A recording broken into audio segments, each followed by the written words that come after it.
Здравейте! В този урок вие ще видите как да потвърждавате данни от HTML формуляр. Първо ще си направим един формуляр с текстови полета, радиобутони и един бутон за Submit. И след това ще си напишем скрипта, който ще потвърждава данните. Първо ще си включим лампа.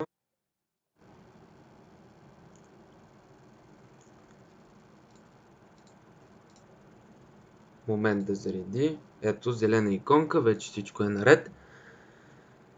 Така, отварям едитора и ще започна да си правя моят HTML формуляр, като указвам, че това ще бъде HTML5.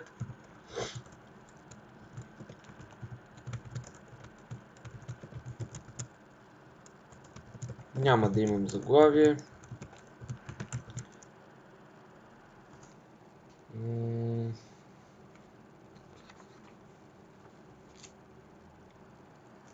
Така, започвам да си правя моят формуляр. Той ще бъде с метод post и ще има action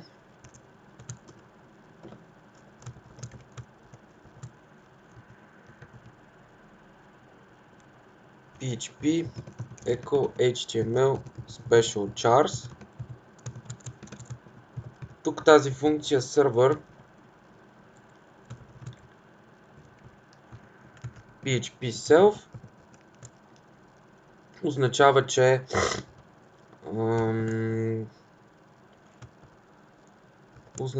че ще работим в текущият скрипт, т.е. нямаме form handling, нямаме друг файл, който да обработва данните от формуляра, ще работим в този. Затварям формата. Вътре в формуляра ще имаме за попълване име, което ще бъде от тип текст.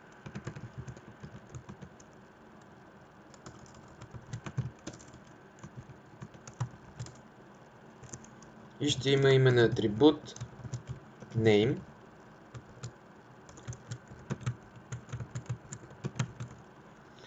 Ще имаме за попълване имейл адрес, който ще бъде от input type отново текст. Ще има имен атрибут email.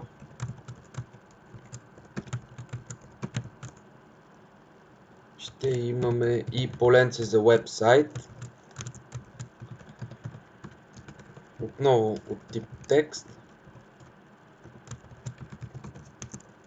И имен атрибут website.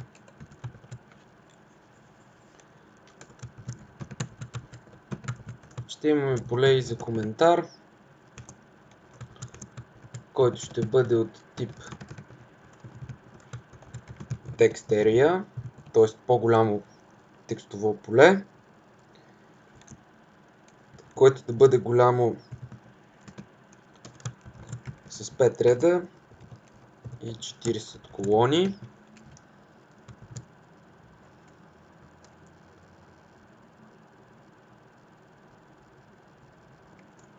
Момент, бърках синтаксиса.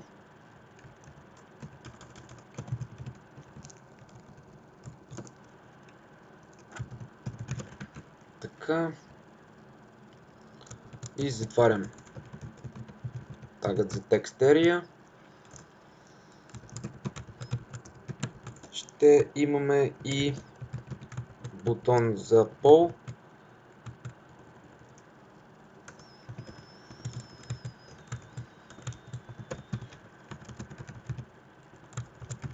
който ще има радиобутон. Ще има имен атрибут gender и ще съдържа стойност female.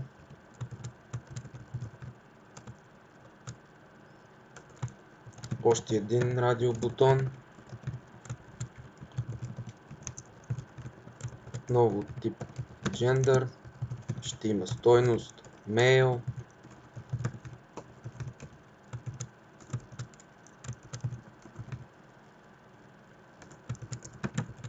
Ще брейкнем два пъти. и ще си въведа бутонът за Submit, чрез който ще изпращам данните от формулярът и ще има стойност Submit. И затварям моят формуляр, вече е готов. Сега ще започнем да си пишем скрипта. Така. Значи, първото нещо, което трябва да направим е да подадем всички променливи чрез функцията HTML Special Chars. HTML Special Chars, която функция преобразува някои знаци в HTML обекти. Например, с тази функция следните знаци в ViewSource биха изглеждали последният начин. Амперсанда ще изглежда по този начин. Двойните кавички ще излизат в ViewSource. Ето така. Единичната кавичка ще излиза с ето този код.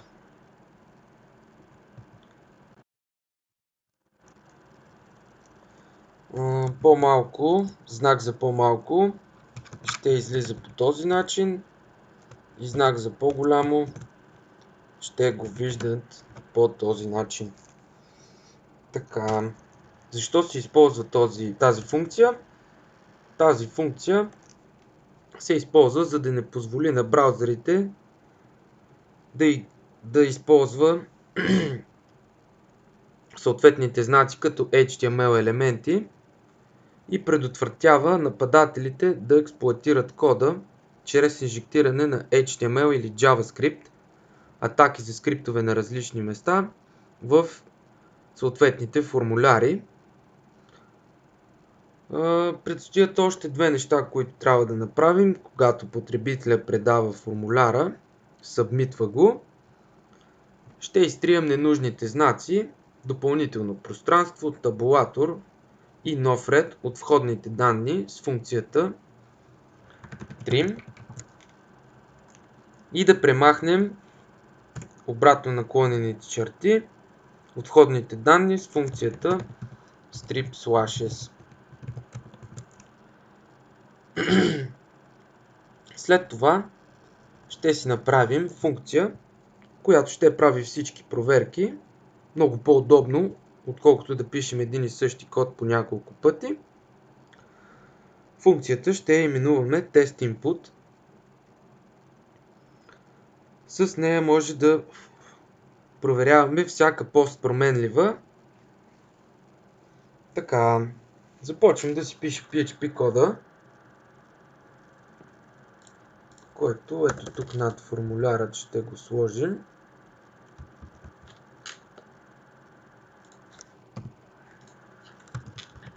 Отварям си тагът за PHP и първото нещо, което ще направим е да дефинираме променливите и да им заложим,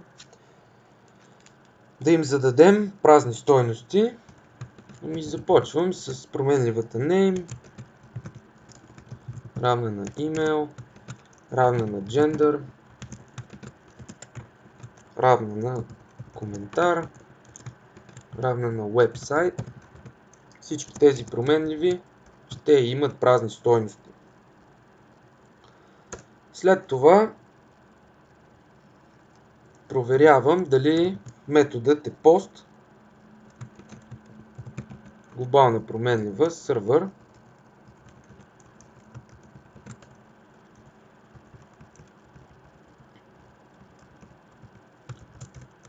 Искам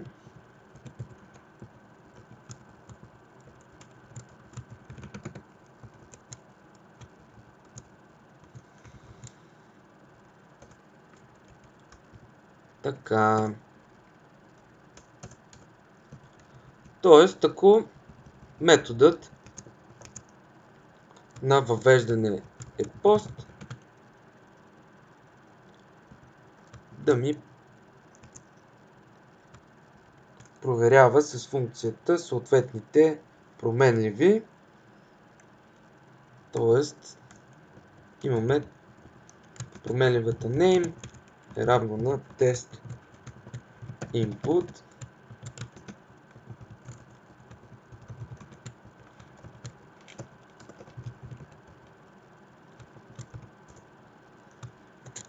Продължаваме нататък с останалите. Имейл е равна на test input.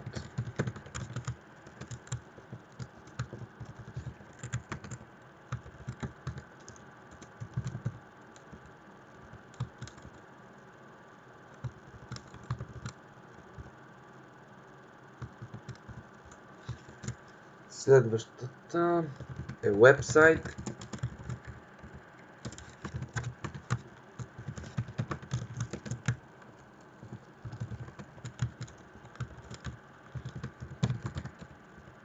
Така за всички останали.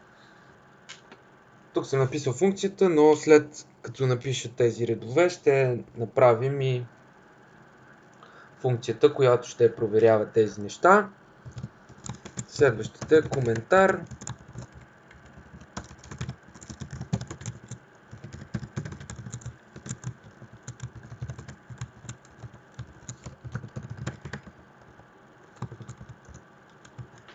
И последната е за полът.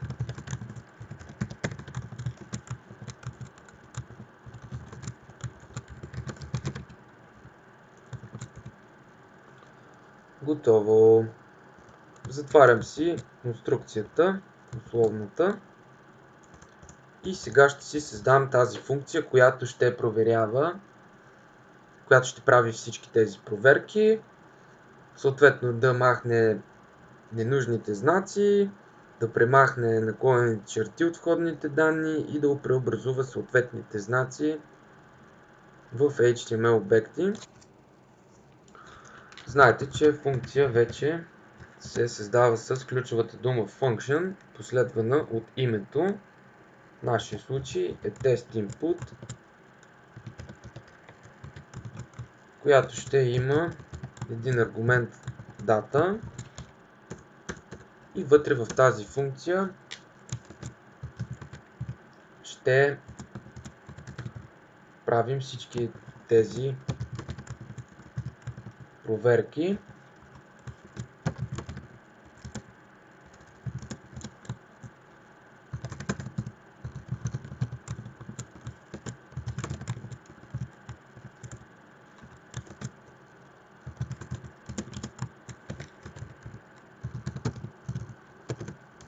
Така.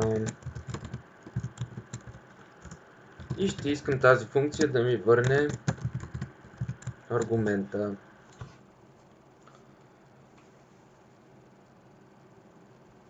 Готово. Нужно е сега само да извикаме съответните въвеждания от нашия формуляр.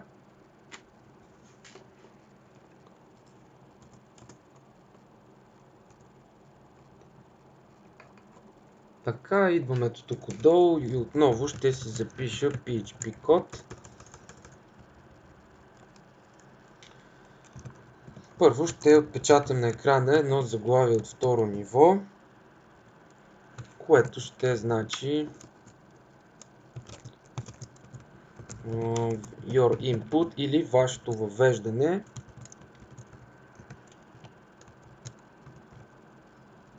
Така и по-отделно ще извикам съответните променливи или данните, които съответният потребител е въвел на съответното име, вебсайт и така нататък.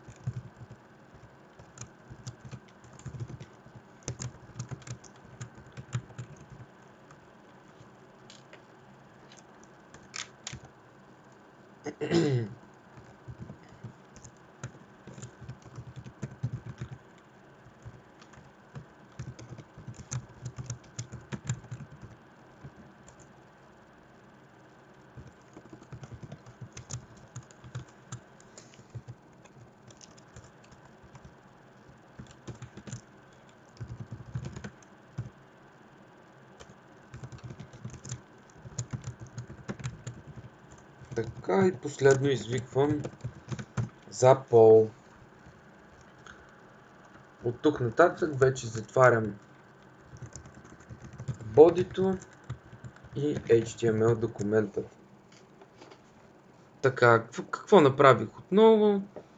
Значи, създадохме си един формуляр, който има метод post и има за form handler текущият документ. Това го направихме с тази функция server PHP self. Той връща името на текущо изпълняващият формуляр. Какво още? Тук може да си сложим едно заглавие от второ ниво. PHP form validation example. Създадохме си формулярът, който има метод post, action, текущият скрипт. Имаме едно поле за въвеждане на имейл тип текст, имейл, вебсайт, поленци за коментар, радиобутони за пол и един бутон за изпращане. Тук ние декларирахме променливи, които имат празни стойности. Ако методът е post, искам да ми прави проверка на съответно въвеждащите от потребителя данни. Тук ми е функцията, която вместо да пиша код отново и отново, просто с една функция съм създал, която да прави всички тези проверки за нас. И отдолу имам едно извикване на въведените данни.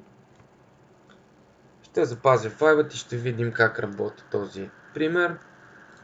Знаете, в LAMP www ще си създам една папка уроците Form Validation. Този пример ще си го кръста Form Validation.php. И какво правим сега? Отваряме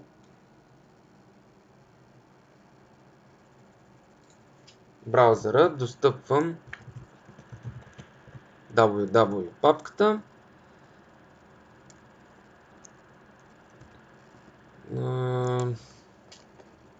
Момент само да видя как кръстих.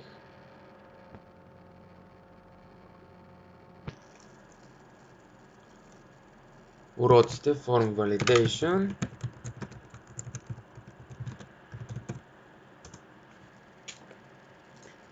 Ето ми го в моят формуляр. Попълвам съответните имена. Иван gmail.com, ivan.bg, някакъв коментар. Той е от пол мъжки. Натискам Submit и виждате как всичките данни, които въведох от моя формуляр, тук ми ги отпечата.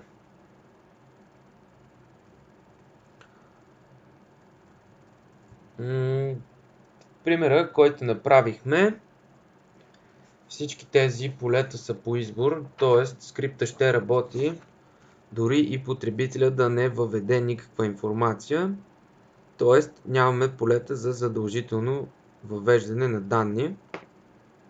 С това приключва урокът за потвърждаване на данни от HTML формуляр.